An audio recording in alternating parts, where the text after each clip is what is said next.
E o tema hoje, o que nós vamos estudar hoje é o Evangelho segundo o Espiritismo. Você que está com o livro, acompanhe. A introdução é as páginas 21 e 22, itens 4, inciso 9 e 10. É o resumo da doutrina de Sócrates e Platão.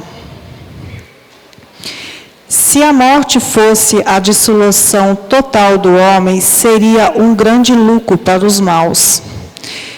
Depois da sua morte, estarem livres ao mesmo tempo de seus corpos, de sua alma e dos seus vícios. Aquele que ornou sua alma não de um enfeite estranho, mas do que lhe é próprio, só este poderá esperar tranquilamente a hora da sua partida para o outro mundo.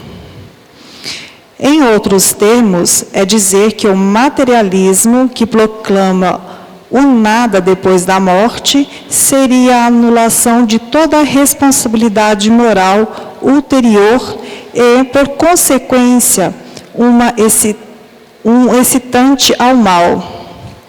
Que o mal tem tudo a ganhar com nada, que só o homem que se despojou de seus vícios e se enriqueceu das virtudes pode esperar tranquilamente o despertar na outra vida. O Espiritismo nos mostra, pelos exemplos que coloca diariamente sobre nossos olhos, quanto é penosa para o mal a passagem de uma vida para outra e a entrada na vida futura.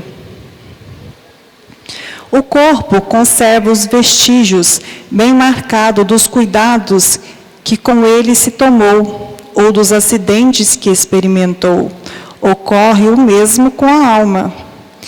Quando ela está despojada do corpo, carrega os traços evidentes do seu caráter, de suas afeições e as marcas que cada ato da sua vida lhe deixou.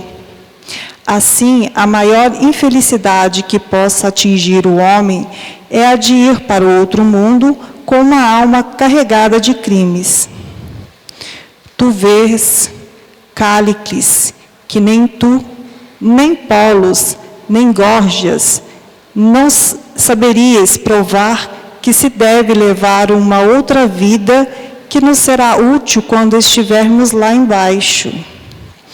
De tantas opiniões diversas, a única que permanece inabalável é a que vale mais receber que cometer uma injustiça e que, antes de todas as coisas, deve se aplicar. Não em parecer homem de bem, mas sê-lo. Diálogo de Sócrates com os seus discípulos na sua prisão. Aqui se encontra este outro ponto capital, confirmado hoje pela experiência de que a alma não depurada conserva as ideias, as tendências, o caráter e as paixões que tinha sobre a terra. Essa máxima, vale mais receber que cometer uma injustiça, não é toda cristã? É o mesmo pensamento que Jesus exprime por esta figura. Se alguém vos bate sobre uma face, estendei-lhe ainda a outra. Para os esclarecimentos da leitura, com a palavra os amigos Chile Milagre e Márcio Torres. Boa noite, pessoal. Boa noite aos internautas, aos amigos que nos assistem, né? E nós gostaríamos de dar boas-vindas a todos.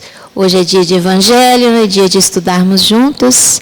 E nós vamos iniciar o nosso estudo de hoje com a primeira pergunta com o Márcio.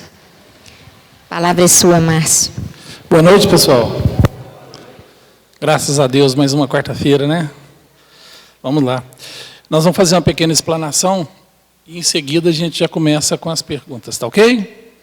O texto, ele nos remete à conscientização de que somos imortais, né? Que nós não somos o corpo, que nós somos um espírito, ora encarnados, ora no corpo de carne. E que a nossa natureza é uma natureza divina. Mas para isso nós temos que exercitar a nossa divindade. Nós temos que fazer acender essa luz em nós. Porque somos todos divinos. deusinhos, né? E ela começa dizendo que se a doutrina materialista fosse a verdadeira, de que vantagem teria eu ser bom? Que vantagem teria eu ser honesto? Que vantagem teria eu doar? Porque se a vida começa no útero e termina no túmulo, e depois não existe mais nada, então eu vou viver essa vida com tudo o que eu puder viver de melhor, né? Sem se preocupar com o outro, porque depois eu vou morrer e isso tudo vai acabar mesmo, né? Isso nos leva a entender que a doutrina materialista, ela é uma doutrina que nos leva a fazer qualquer coisa e está tudo bem, é isso mesmo, e, né, dane-se o resto. Mas, na verdade, a gente tem que entender que não é por aí. Desde que o homem é homem, existe a comunicação entre mundos, né? Existe a mediunidade, existem os fenômenos mediúnicos, isso acontece em todos os cantos do planeta, em todos os lugares, aldeias, vilas, lugarejos, né? Hoje cidades, países, todo lugar existe a comunicação, porque ela é universal, ela é de origem humana, né? A mediunidade é de origem humana, não é de origem doutrinária, né? Nem religiosa. A mediunidade existe. E ela vem nos mostrar e provar que a vida continua, né? Para gente que é voluntário, quem aqui já fez um trabalho voluntário? Levanta a mão, deixa eu ver. Tá pouco, hein, gente? Não, estou precisando exercitar mais isso aí, não? Pois é. Vocês já sentiram aquela sensação gostosa do bem-fazer depois? Aquela emoção, aquela tranquilidade mental, aquela brandura de pensamentos, quando você faz alguma coisa totalmente, somente para ajudar, que você não quer nada em troca, não quer nem reconhecimento. Isso traz um certo conforto interior para a gente, que só quem experimenta sabe entender o que eu estou dizendo. É muito bom ajudar as pessoas. É muito bom fazer algo para as pessoas nossa, gente, falhou. Desinteressadas. Isso, desinteressadas.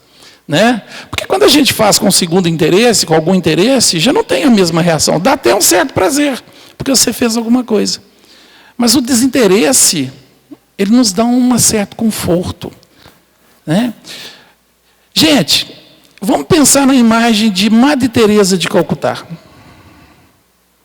Aquela mulher que era de família rica, né, inglesa, que foi para Calcutá, viu lá umas crianças necessitadas e começou a fazer um trabalho. O trabalho foi crescendo, crescendo, crescendo, se tornou aquele grande ser, aquela grande mulher, aquela grande trabalhadora do Cristo. Quando a gente fala em Madre Teresa, não vem um pensamento de brandura em nós? Quando a gente fala de uma irmã Dulce, lá na Bahia, conterrânea nossa aqui, brasileira, que fez aquele trabalho maravilhoso, não dá também uma certa ternura em nós? Uma Zilda Armes, irmã de um arcebispo, fez 10 vezes mais do que o irmão. Uma mulher desinteressada, trabalhadora, morreu naquele acidente lá na América Central há uns 10 anos, né, mais ou menos. Uma mulher fantástica.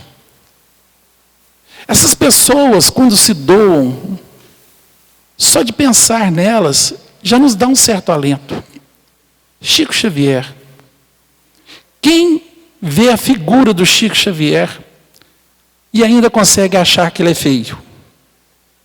Vocês já pararam para olhar a fotinha dele? Ele não tem beleza física, mas pelo ser que ele é, você olha para o Chico, você acha que ele é bonito. Por causa do ser que o Chico era, por causa do trabalho que ele fez, por causa da grandeza de alma que esse ser era. Agora, imagina Jesus. Foi um homem, um ser humano, como qualquer um de nós, enquanto esteve aqui conosco. Mas um grande ser. Deixou esse trabalho maravilhoso. E quem aqui, quando fecha os olhos e imagina o ser Jesus, não sente paz? Aí eu te pergunto, será que isso são só reações químicas que causam essa paz, essa tranquilidade, essa brandura interior em nós? Ou será que somos nós, o Espírito, que lá no subconsciente traz as lembranças da vida espiritual? E isso nos torna bons. Que traz lá dentro de nós esse desejo e essa necessidade da construção de um ser do bem. Quando eu comecei falando do voluntariado, é porque é uma coisa que está mais aqui perto de nós, né? Nós que somos voluntários da Casa Espírita, e é muito pouco ainda. É muito pouco o que nós fazemos ainda aqui.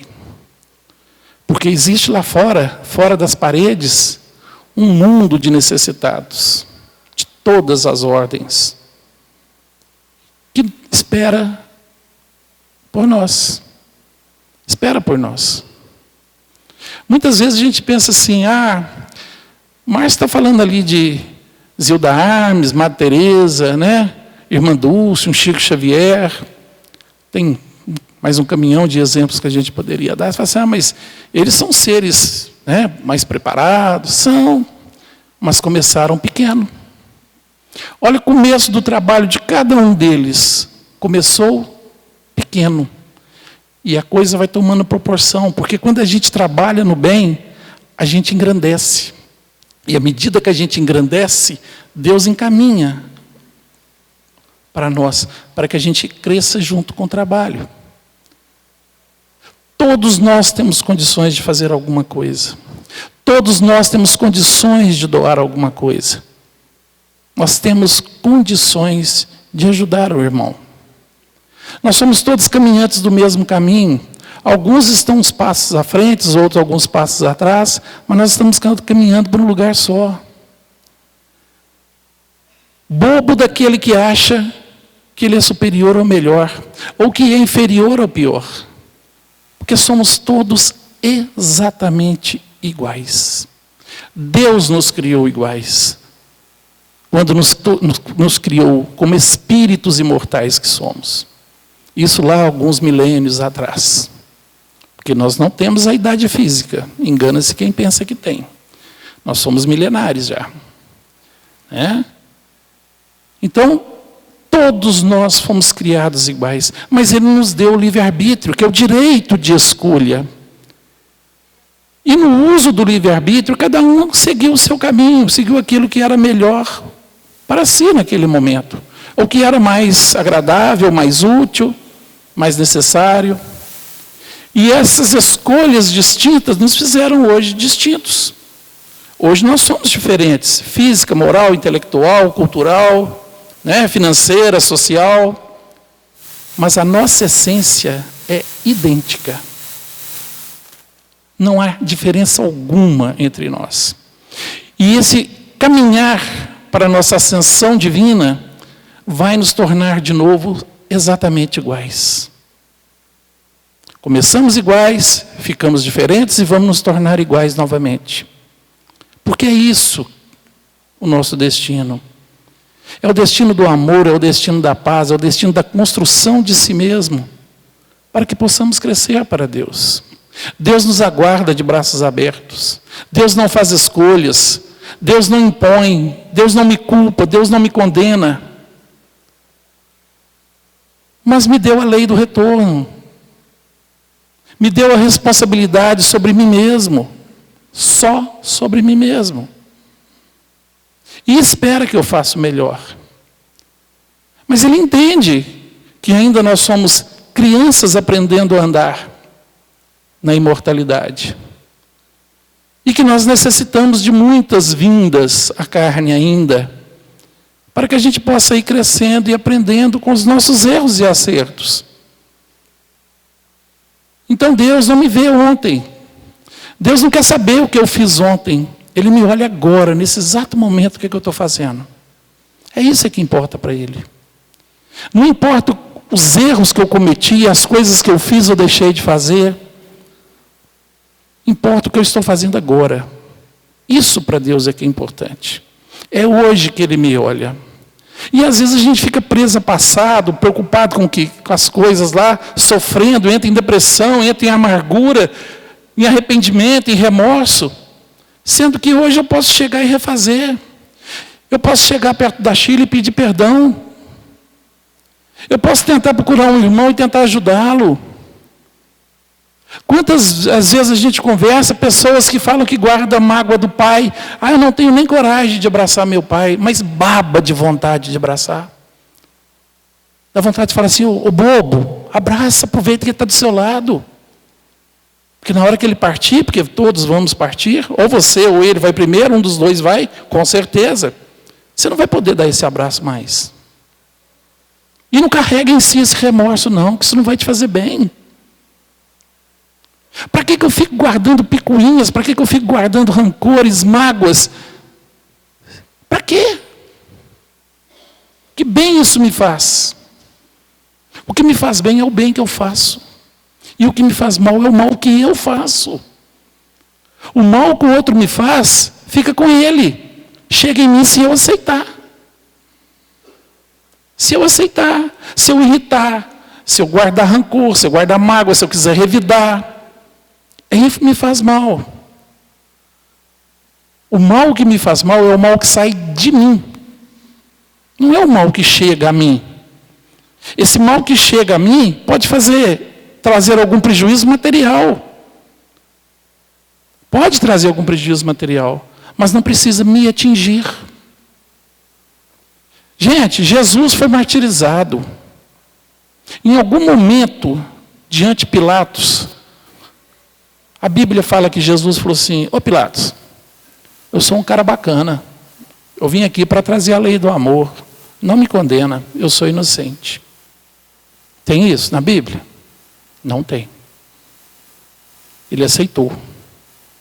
Enquanto ele estava sendo açoitado, na Bíblia fala que Jesus falou assim, poxa vida, por que você está fazendo isso comigo? Eu sou inocente, eu sou um cara bom, eu não fiz mal a ninguém, eu não mereço estar aqui. Na Bíblia fala isso? Não. E na hora que ele está pregado na cruz, já prestes a desencarnar, ele fala assim, vocês vão pagar por isso. É assim que ele fala? Não. Ele pede ao Pai que perdoe. Deus precisa perdoar aquelas pessoas? Também não. Quando Jesus ora a Deus e fala, Pai, perdoa, eles não sabem o que fazem. Ele está dizendo assim, Pai, diante da lei de ação e reação, eu estou isentando ele disso que eles me fizeram. Eles não precisam expiar isso no futuro. Está tudo ok entre nós. Eu continuo amando cada um deles. Foi para isso que eu vim. E foi para isso que Jesus veio. Jesus veio para nos dar o exemplo, para nos mostrar que é possível viver uma vida sem cometer erros, sem guardar ódio, sem guardar mágoas, sem guardar rancores. Foi traído até pelos apóstolos amados, naquele momento da prisão, mas continuou firme, amando cada um deles.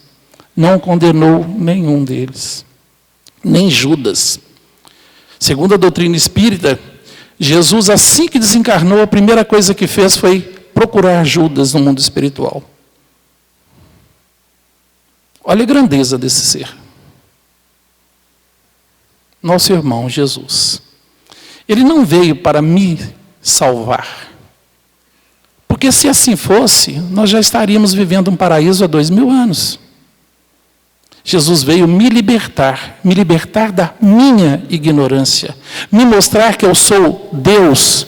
Quando ele diz, vós sois deuses, sois capazes de tudo e até mais. Ele afirma a minha divindade. É para isso que ele veio. Sois capazes de fazer. Eu vim provar que é possível. Foi essa a lição que Cristo nos trouxe. Mas deixou o Evangelho e me faz um convite, dentro do respeito a meu livre-arbítrio. Aquele que quiser seguir-me, pega a tua cruz, Pegue toda essa bagagem de erros que eu cometi em vidas passadas, passe por elas, resgate cada um desses seus débitos, mas continue no caminho firme, porque eu sou o caminho, a verdade e a vida. Muito bem. Antes da gente passar a uma pergunta aqui, eu gostaria de fazer um pequeno comentário acerca da explanação que o Márcio nos trouxe.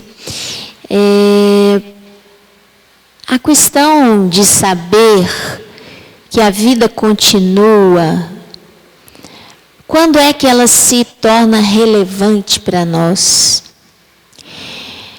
Nós, se observarmos a humanidade inteira, vamos encontrar entre milhares de habitantes na Terra, no corpo físico, muitas consciências com uma condição avançada de espiritualização e que muitas vezes reencarnam em regiões que são desprovidas do conhecimento cristão que nós recebemos com a graça divina. E essas criaturas, algumas delas já num grau de espiritualização maior, elas vivem no mundo material em prol do bem da comunidade, do bem maior.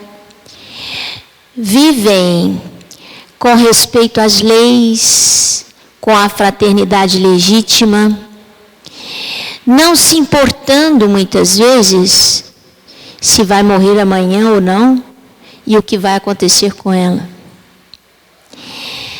Essas criaturas são poucas. A grande maioria de nós fazemos parte daquela gleba de consciências que, diante dos desafios, como o Márcio colocou, diante das dores, nós fazemos perguntas. Por quê? Por que eu? Por que isso? Por que aquilo? Por que aquilo outro? Não é justo.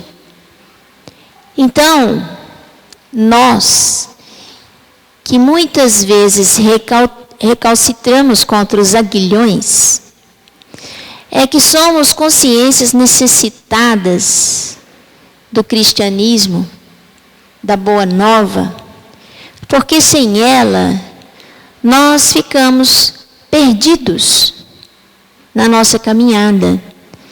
E muitas vezes nos entregamos a falsas crenças, não é? A falsas crenças. E nós precisamos ser orientados e esclarecidos segundo a doutrina cristã, para que nós consigamos nos libertar, como o Márcio bem nos disse, desses males aos quais nós estamos enraizados, os nossos vícios morais. Então, eu costumo dizer, como foi bem colocado, não é Jesus que salva, não é o cristianismo que vai te trazer um mundo melhor. A boa nova, ela vem para esclarecer as consciências que são mais recalcitrantes. Nós precisamos saber de todas essas informações, inclusive advindas agora com a terceira revelação, que é a doutrina espírita, porque sem esse esclarecimento, nós ficamos paralisados, nós não caminhamos. Nós somos espíritos muito mais difíceis. Por isso precisamos do cristianismo. Jesus veio para os doentes. E somos nós. Tem uma pergunta muito interessante aqui. Se a alma leva seus vícios e paixões para o mundo espiritual, ao morrer, como ela saciará suas necessidades se lá não há matéria? E como ela irá se livrar deles? Bom, isso aqui a doutrina traz um esclarecimento valioso para nós. Porque vejam bem, se vocês prestaram atenção na leitura, na conversa de Sócrates com os discípulos, lá na Grécia Antiga, antes que o cristianismo viesse ao mundo, já se falava que a vida continuava.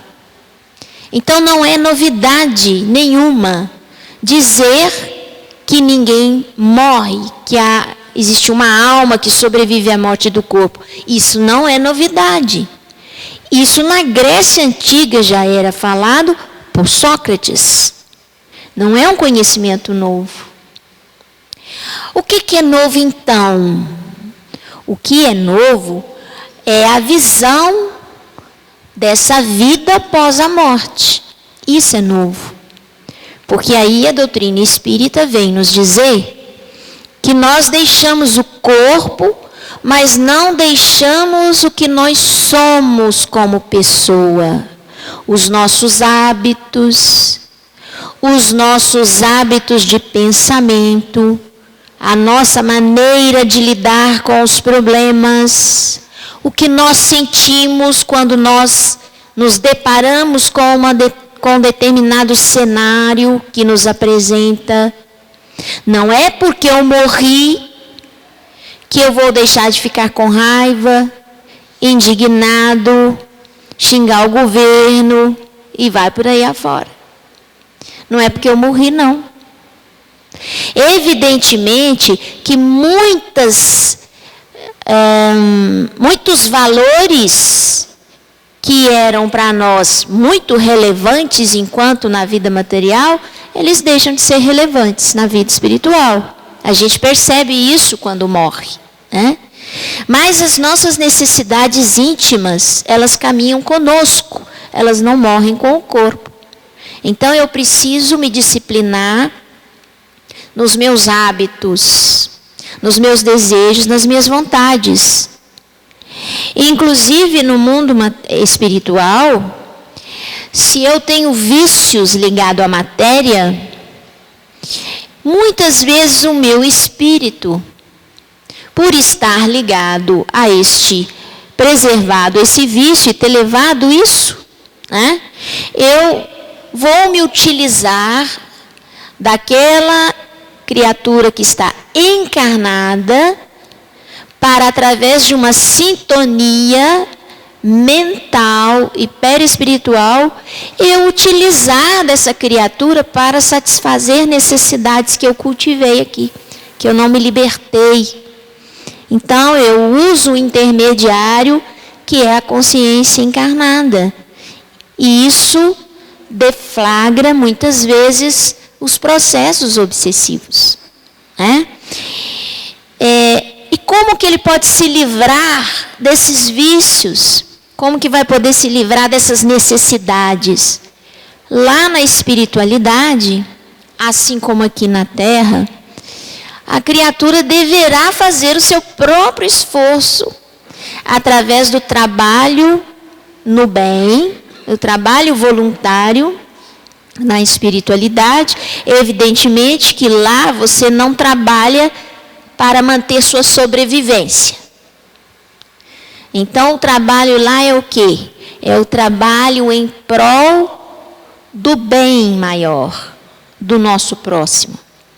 Então, através do trabalho, das preces e dos estudos, porque lá se estuda tanto quanto aqui, eu vou disciplinar a minha mente para que eu me liberte dos hábitos nocivos. Ora, se eu tenho que fazer esse trabalho lá, por que eu não começo aqui, né, Márcio? Se isso eu vou ter que fazer lá, melhor que eu comece aqui, para que quando eu chegar lá, eu já esteja libertado dessas algemas que me prendem muitas vezes ao sofrimento. Porque quando a alma desencarnada permanece ligado a tudo que oriunda da matéria, a tudo que vem da matéria, muitas vezes ela entra num ciclo de sofrimento, de dor. Porque a única maneira de libertar aquela alma é através da dor. Vai chegar um momento que ela vai dizer: não quero mais sofrer, não suporto mais essa dor. E muda a sua atitude. Então, para que a gente não precise passar pelo processo da dor, melhor será que a gente, ainda na vida material, comecemos a disciplinar nossas emoções, o nosso pensamento, a nossa maneira de agir e trabalhar em prol do bem maior, para que ao chegar na espiritualidade nós já estejamos com as nossas algemas abertas. Mas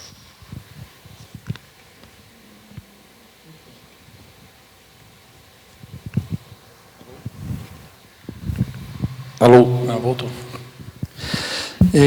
Pergunta aí, fala assim: somos parecidos com o que fomos em vidas passadas e seremos assim no futuro? Bom, se estiver falando sobre a aparência física, não, né? Não tem como. Porque ao reencarnar, nós adquirimos ali a formação biológica, genética da família ao qual a gente agora está voltando, né? Então, a construção da aparência física, ela é relativa ao programa evolutivo também, que eu estou entrando nele ali agora. Existe todo um trabalho, todo um processo, né, reencarnatório. Então, a altura, aparência, cor dos olhos, cor do cabelo, desenvolvimento de problemas durante a vida, isso tudo já está ligado ali, mais ou menos geneticamente, ao espermatozoide, que é separado para fecundar o óvulo, né? Depois, numa outra oportunidade, a gente fala mais sobre isso. Mas, então, essa formação ela é feita de acordo com aquilo que eu preciso. Por isso é que a doutrina espírita fala assim: nós temos o corpo que precisamos, moramos na melhor casa, de acordo com a nossa condição, nascemos na família certa, no momento certo, na hora certa, temos as condições financeiras e sociais de quando a gente chega e aquilo que a gente constrói durante a vida. Nós somos livres para escolher. Então, a nossa vida é regida pelos nossos atos. A minha próxima encarnação, eu já estou construindo ela agora, com os meus atos presentes. Ela que vai determinar. Ou vocês acham que é Deus que escolhe se a pessoa vai nascer feia ou bonita, se vai ser alta ou baixa, magra ou gorda, com defeito ou perfeita, rico ou pobre? Se fosse assim, que pai seria esse que faz tanta distinção entre seus filhos? Né? Então, isso é uma construção individual de cada um. E vem para expiar, durante a vida física, aquilo que necessita para o seu aprendizado em relação à sua história de vida. Se a gente for analisar isso aqui pelo lado espiritual, nós não somos muito diferentes, não. Por quê? A vida, a evolução, ela não dá saltos. A evolução, ela é lenta e gradativa e permanente, né? A gente vê até alguns amigos que vêm aqui católicos, às vezes passar pelo acolhimento, falam assim: ah, mas vocês falam em reencarnação e a Bíblia fala que Deus só deu uma vida. Eu falo: mas Deus deu uma vida só, que é a vida espiritual. Ele me criou espírito, mas me criou imortal. Então, se eu sou espírito imortal, eu tenho uma única vida. Eu não tenho mais do que uma vida. Só que durante essa vida imortal eu tenho sucessivas reencarnações para o meu crescimento, para o meu aprimoramento, né? Mas eu tenho uma única vida. Então, se eu sou único, eu continuo numa sequência lógica. Eu posso dizer que eu sou diferente daquele, vou me chamar de Márcio ainda. daquele Márcio de 10 reencarnações atrás. Pelo menos eu penso que eu devo ser diferente. Porque aí eu vou me colocar lá nos mundos primitivos, cometendo crimes, cometendo barbaridades, porque o homem primitivo era assim. Né? Então eu acho que eu já melhorei um pouco. Então, moral e intelectualmente, nós somos um pouco melhores. Mas nós somos uma sequência lógica. Nós também desenvolvemos no mundo espiritual? Sim. Da mesma forma que a gente desenvolve no mundo físico. Baseado no meu esforço, baseado naquilo que eu quero, naquilo que eu procuro. Porque eu posso ficar estacionado no mundo físico ou no mundo espiritual. Não é porque eu desencarnei que agora eu vou querer ser bonito, ou vou ser melhor, eu vou estudar, aí eu quero aprender sobre doutrina. Eu posso simplesmente falar, não, eu não quero. Não quero, vou continuar onde eu estou feliz aqui onde eu estou. A gente presencia isso nas reuniões mediúnicas. Espírito que fala assim, não, eu estou bem, eu não quero sair daqui. Ele está capengando, mas está querendo ficar lá. Parece que eles têm medo de dar um passo além. Acho que ele entra numa zona de conforto ali que fala assim, eu estou com medo de conhecer. É da mesma forma que a gente tem medo de morrer e voltar para o mundo espiritual sem saber para onde nós vamos, eles têm medo de falar assim, e se eu sair daqui, para onde eu vou? Será que é pior ou melhor? Então a gente pode manter estacionado. Nós temos livre-arbítrio. O livre-arbítrio, ele é do espírito, tanto encarnado como desencarnado. E ele vai agir aqui no mundo físico, ou no mundo espiritual da mesma forma. Então, nós somos uma única sequência. Nós estamos sempre progredindo, porque essa é a única fatalidade de Deus. A única fatalidade que Deus criou foi, nós vamos voltar para Ele, mesmo que não queiramos, porque Ele nos ama e nos aguarda.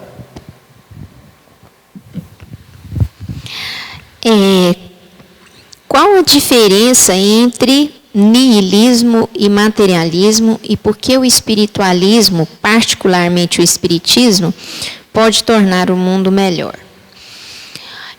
Isso é muito interessante porque o niilismo é diferente do materialismo porque ele acredita que existe uma alma, uma partícula que sobrevive à morte do corpo. O materialismo acha que o que eu sou é produto do meu sistema nervoso. É como se fosse uma secreção cerebral, né, que dita o que eu sou. Então, uma vez que o meu cérebro morreu, eu deixo de existir. Isso é o pensamento materialista. O niilismo, apesar dele acreditar que nós temos uma partícula chamada alma, que sobrevive à morte do corpo, que é essa consciência, ele diz que essa consciência, quando o corpo morre, ela volta para o seu todo central. É como se nós fôssemos, cada um de nós, um pedacinho de uma inteligência, né, suprema, e que quando a gente morre, essa partícula volta a fazer parte dessa inteligência soberana e, portanto, nós deixamos de existir do mesmo jeito, né? Porque nós perdemos a nossa história e a nossa personalidade. É como se nós deixássemos de existir, tá certo? Então, niilismo e materialismo, eles têm um ponto de vista em relação à vida futura, no fim das contas, muito parecido. Porque uma vez que você perde a sua história e você perde a sua individualidade, ela não é preservada, né? Você morre com o corpo, tá certo? Você morre com o corpo, né? Agora, por que o espiritualismo e, particularmente, o espiritismo pode tornar o mundo melhor? Realmente, o espiritualismo, quando a gente fala espiritualismo, a gente fala de todas as crenças religiosas que acreditam na vida após a morte do corpo, tá certo? O espiritismo, ele é espiritualista. mas tem uma visão um pouco diferente de outras filosofias que creem na sobrevivência da alma. Então, se nós formos comparar, por exemplo, de maneira mais prática para nós, o catolicismo, né, e o espiritismo, nós vemos que existe uma visão diferente com relação a essa alma depois da morte do corpo, né? São visões diferentes. O espiritismo, ele traz uma visão que foi dada, não foi pelo ser humano, né? Isso é uma diferença grande, não foi pelo homem encarnado. Essa visão da vida após a morte, ela foi trazida por quem está lá. Quem está lá é que veio revelar para a gente como que é essa vida após a morte. Ué, mas como é que pode ser possível isso? Não foi Kardec que inventou? Não foi Kardec que escreveu? Veja bem, Kardec não tem autoria direta sobre as mensagens que foram deixadas por essas consciências que se comunicaram com o mundo físico, algumas vezes através de médiuns, e lá bem no início, através de fenômenos físicos. Né? Hoje em dia, a gente vê alguns filmes aí, aquela brincadeira do copo d'água, do alfabeto, e etc, etc.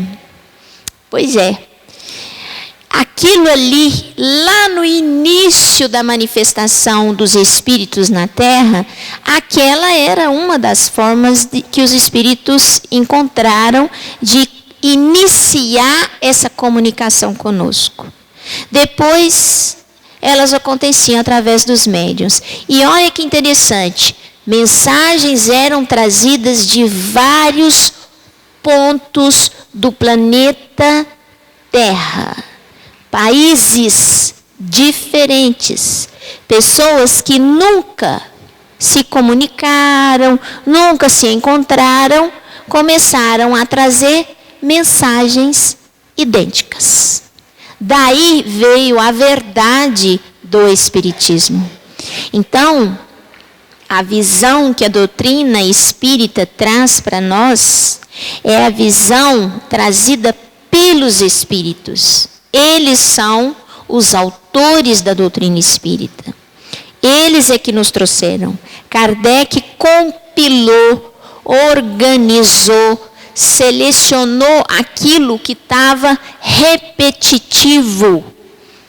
Ele começou a perceber que as coisas, a realidade era aquela, porque as mensagens, elas se tornavam repetitivas. Os espíritos diferentes contavam que estavam vivendo situações semelhantes no mundo espiritual. Olha que interessante. E Kardec foi compilando aquilo tudo e foi organizando como método científico, porque ele era um professor catedrático, né? Ele era uma pessoa preparada para fazer esse trabalho de organização desse conhecimento que estava chegando para a humanidade através dos espíritos. Tá certo? Então, a grande diferença é essa. E é por isso que o Espiritismo pode tornar o mundo melhor.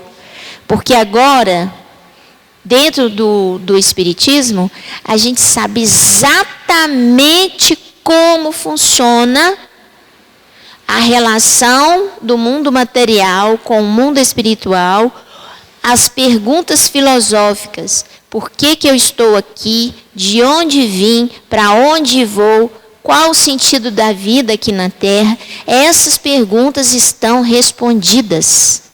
E é por isso que ela nos ajuda a caminhar e torna o mundo melhor. Né? Bom, nós temos duas perguntas aqui que eu acho que dá para juntar. A pessoa pergunta assim: após a morte, para onde iremos? Existe céu e inferno? E a outra é assim: os espíritos dizem como é morrer? Bom, primeira coisa, nós iremos para onde estamos ligados, moral e intelectualmente, né? Não existe um julgamento para determinar para onde eu vou.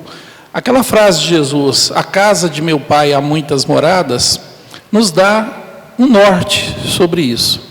Porque a casa é o universo, é tudo, toda a criação de Deus é a casa.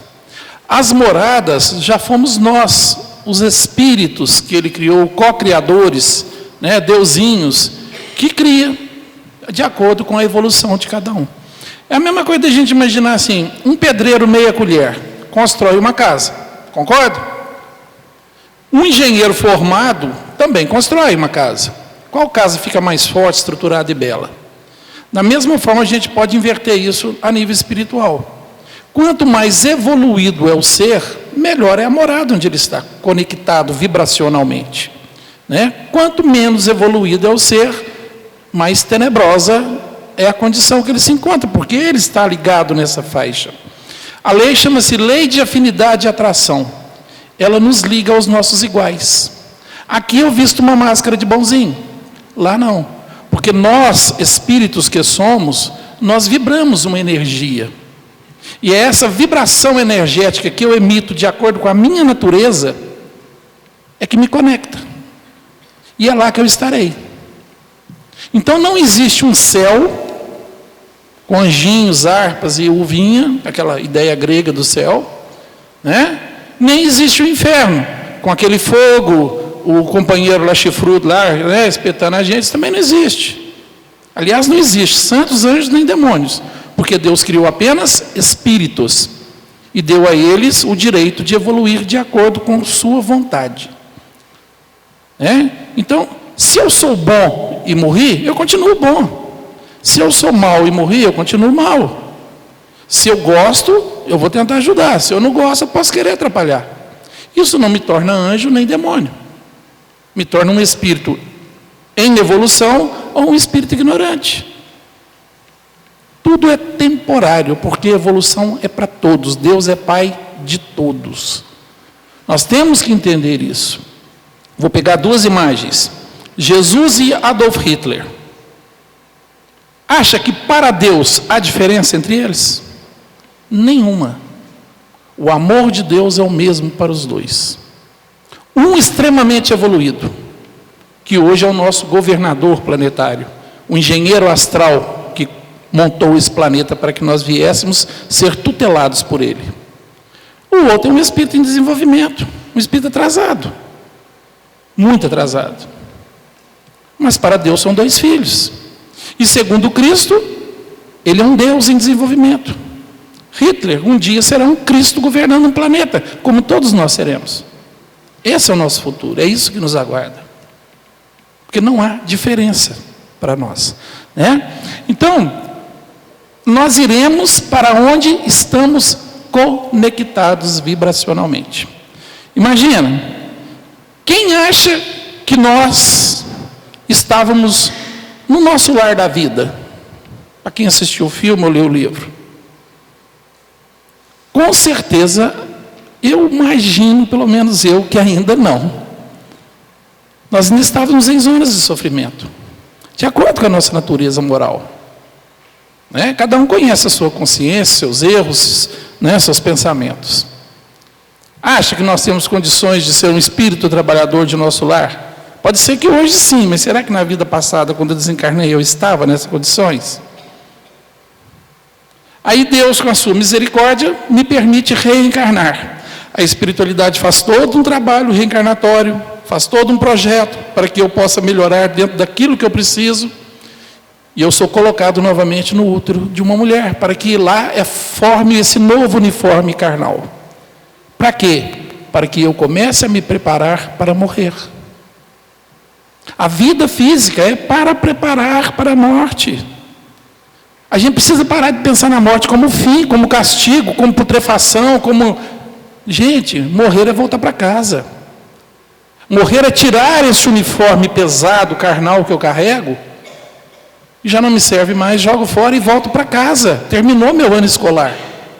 Esse ano escolar pode terminar na infância, no berço, ou pode terminar com o desgaste do tempo, na velhice. Ou no intervalo aí, de todas as formas que a gente conhece. Mas esse é meu tempo. Porque só o suicida vai antecipadamente. O resto não. Porque senão nós não teríamos a proteção de Deus. Existe um progresso, um processo reencarnatório. E nós estamos inseridos nele. E como é que eu devo me preparar para morrer? Cuidando de mim mesmo, das minhas virtudes e dos meus conhecimentos. Me tornando um ser mais evoluído, um ser mais bondoso, um ser mais caridoso, um ser mais amoroso. Porque aí eu me elevo, e me elevando, ao desencarnar, eu estarei conectado a mundos melhores do que aquele que eu saí. É assim que a gente evolui para Deus. Degrau por degrau. Quanto mais eu me esforço, mais rápido eu chego. Quanto menos eu me esforço, vai demorar um pouquinho mais, mas eu chego também. Porque Deus me ama. Os Espíritos dizem como é morrer. Eles dizem que cada um tem sua morte. Não existe morte parecida, porque nós somos diferentes. Pela aceitação de estar desencarnado, pelo conhecimento, pelas experiências. Tem espírito que morre e nem sabe que morreu. A gente recebe muitos aqui. A gente tem que ter o maior jogo de cintura ao tratá-los. Porque se você chegar para ele assim, você morreu, é capaz de morrer de novo. Ele não sabe que morreu. Por quê? O corpo ficou, ele não percebeu que o corpo ficou. Ele se olha, vê a mesma coisa, com os mesmos defeitos, com as mesmas virtudes, com as mesmas alegrias, com mesmo tudo. Ele não percebe a diferença. Ele começa a perceber que há algo diferente, porque as pessoas já não cumprimentam, a família já não conversa. Ele está tentando comunicar que ninguém percebe a presença dele. Ele fica desorientado, eles ficam perturbados com isso. E fica às vezes dentro de casa ali. Esse povo está com raiva de mim, não quer saber de mim. Então. Cada um tem sua morte. Tem uns que morrem e já têm a consciência. Tem outros que demoram um tempo. Ficam dormindo durante um certo tempo.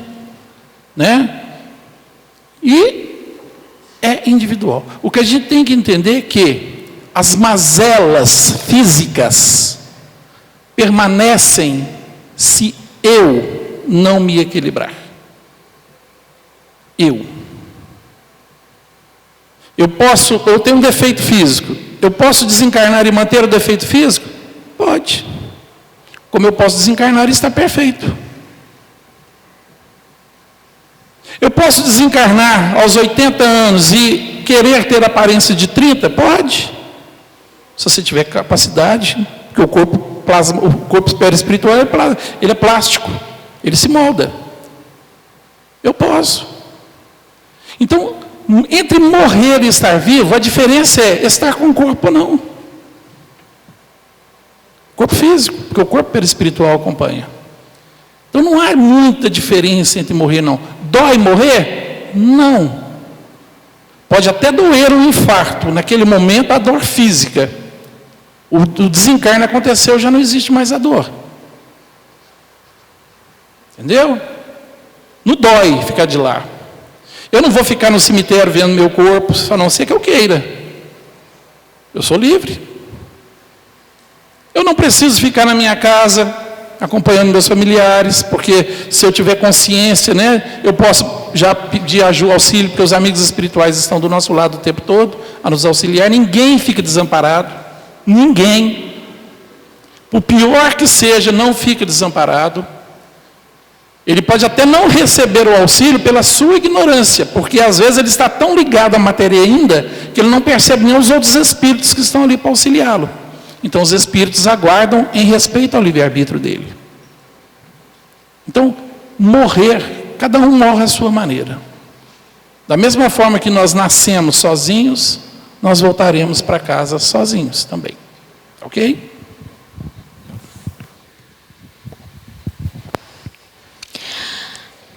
A construção de virtudes em detrimento à materialidade é uma obrigação imposta por Deus? Não, né, gente? Na verdade, é um convite, né? Porque a prática e a construção da virtude, o benefício que advém disso aí, não é para Deus, o benefício é para nós mesmos, né?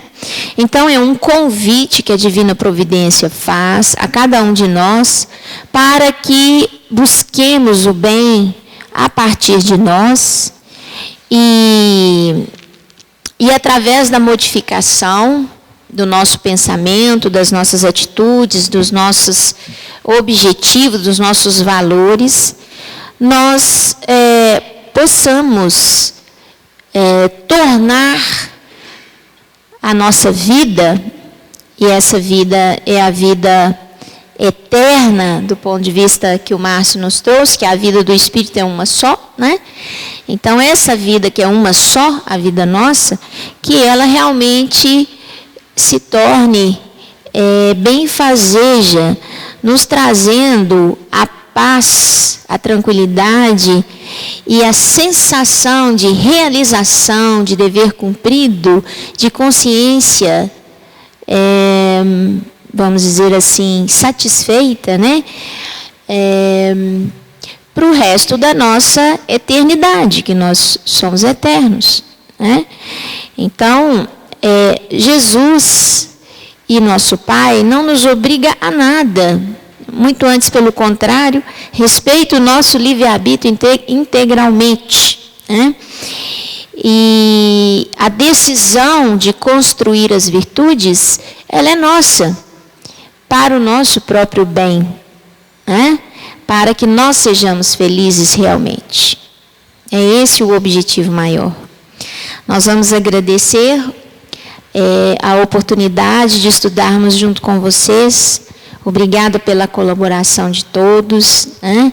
Quem não realizou as perguntas, se encorajem na próxima vez, perguntem, porque as perguntas que vocês nos trazem nos motivam para estudar cada vez mais e buscar o entendimento para colaborar na construção desse conhecimento que é a doutrina espírita.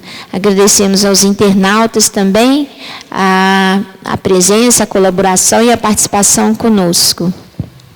Uma boa noite a todos, e lembrando que o Gachilha falou que as perguntas de vocês são importantes. Não existe pergunta ruim, tá, gente? Toda pergunta é importante. Às vezes a sua dúvida é a dúvida do seu companheiro ao lado. E às vezes, por mais que você se acanhe, achando que a pergunta é boba e tal, o máximo que vai acontecer é a gente rir um cadinho delas, mas a gente responde, tá ok? Então fique à vontade, nós estamos em casa. Voltem para casa com Deus, melhores que chegaram, e aos internautas um grande abraço.